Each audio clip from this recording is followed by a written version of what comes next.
I love it. And I think that it reminds me of the tortoise and the hare. There's more longevity in it. Yeah.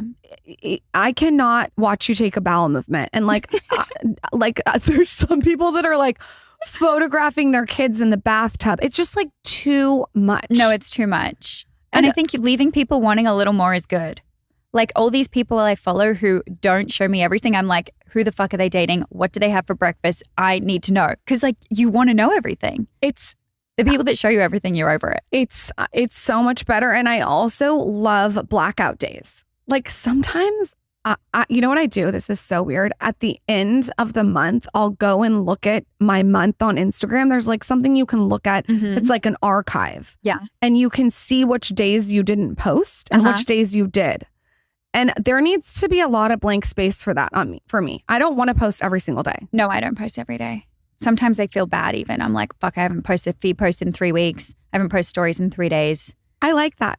Okay. I like keep it that. up. No, I think it's great. And I think also the brand that you're running, which we're going to get into, is a massive amount of time. Yeah. And you are probably running all different kinds of things and people you can't get to see every single thing. Exactly. Also, because the brand is so small, I'm like, I can't show you everything because what if you guys like copy it and bring it out quicker than me? Like it needs to be kind of gatekeepy in a way. Like while I do show some behind the scenes, I also need to be a little careful. I totally agree. I think also there is excitement in something dropping. Do you know what I mean? Everything we do is around a drop. Like I would never just post stuff to the website and let someone find it. Like I always make some hype around a drop and like tease and blah, blah, blah. I love that. And you do that so well. I think I'm in this era where I'm in between. There's this girl, Julia. She's Julia Broom. I hope I'm saying her last name right, Julia. I've seen her. Okay, she's lovely. And she said something really smart the other day that sort of made me take a beat and think. She said, bring your audience along the journey of creating the thing and then drop it. And I think there's... What do you mean and then drop it? Meaning like show them what you're doing behind the scenes instead of gatekeeping it and then drop it. Right. And so I'm between. I'm like you where I want to just drop in and have this like huge reveal. But at the same time, I'm now starting to realize that I don't want to, and I would love to hear how you think about this, be so formulaic with everything. Meaning like I want to mix it up with the launches. Does that make sense? It makes total sense. And I'm doing the exact same thing. So like we have an earring drop at the end of the month. We are just doing our typical strategy where it's like, guys, something's coming a week before, whatever, some emails showing you what it is. But we have a big, big launch, new product category, which I'm so excited about coming in the end of July. And for that, I'm just starting to tease behind the scenes. I'm starting to show people the different swatches, the mood board, the process, because I'm like, I want you to come along for the journey and I want you to be so invested that when it comes to launch day, time to shop, you're like, I pretty much made this product too.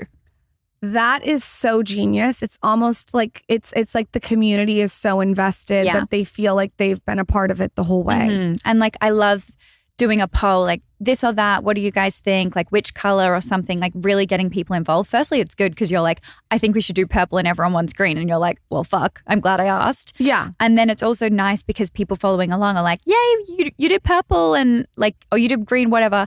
And I feel like we have made the decision because they've asked for it. How have you managed to stand out amongst all the things? In the jewelry space? Not just the jewelry space. I think that you've stood out throughout the noise. I don't just think it's with jewelry. I think it's your fashion sense. It's your Instagram account. Like whenever I do an interview, I like stalk everything because I want to see the whole 360. I think that you've done a good job of carving your own path and standing out amongst everything. Well, thanks. I think, honestly, I just try and be me because there's been so many times I was doing content creation and influencing for years and I'm like, oh, this girl's so cool. I want to do that. Oh, no, now I've changed. I think this girl's cool. I'm going to do something like that. And now I'm just like, I'm truly just being me. I love that I have Heaven Mayhem because I feel like it's really become my identity and like my purpose. And I love sharing about that. But I think with the Instagram, I just trying to be a normal girl. I don't want to like put on a show. I don't want to do smoke and mirrors. I've realized how easy it is. I mean, obviously it's easy. I feel like that's so dumb to say, but it's so easy to like put on a show on Instagram and make people believe something fake. And I just want to be so real and normal because I am. And I want people to be able to think like, oh, I can do that too. And then with the brand, I think we really stood out because the product was really different. I agree with you. I think that you've done a really good job of standing out with how the product looks. Thank you. It's fresh and unique and youthful. Yeah. What are some life hacks that you do every single day so you can perform at optimum level? Because you do have to be super present. There's a lot going on with everything you're doing. So what are those things that make you like the best performer? Should we say the ones we said before? Say them all. Okay. So I'm doing get rid of the decision fatigue. I have the exact same thing for breakfast and lunch every single day. Breakfast, lunch, snacks, coffee, water, vitamins, every single thing is at the exact same time. I just feel like I know what I'm eating and I know when I'm eating it. It's amazing. You don't have to think about it. Do you want to know the rundown? We want to know which brand of coffee. Are you drinking it with milk? Every single little speck. Okay, done. So we do chicken sausages in the morning. Yeah. What brand? I don't know the brand, but it's from Erewhon. It's like, I don't know, some random name. They're all so random there. Okay. So it's from Erewhon. Yes. Okay.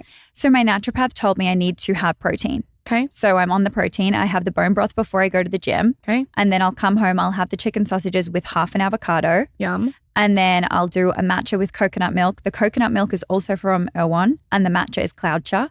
That's Bryony's brand. And then I'll do a bunch of vitamins. Like I take my aminos, I take an organ supplement, I take an omega, and I take some other like naturopath stuff that they give me. Then for lunch, then I'm not hungry till lunch, by the way, because I eat so much protein. I'm not hungry. I don't think about food.